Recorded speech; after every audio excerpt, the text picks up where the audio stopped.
At one point in your web development endeavor, you're going to come across an instance in which you want to open up something in the form of a pop-up.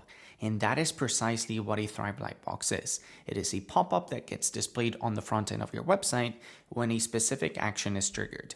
The most common way of triggering Lightboxes is via a button.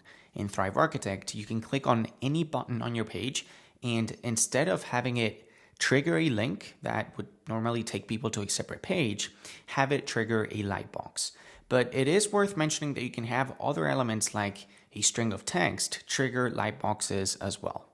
Now, Lightboxes have their own place in the backend of your WordPress website.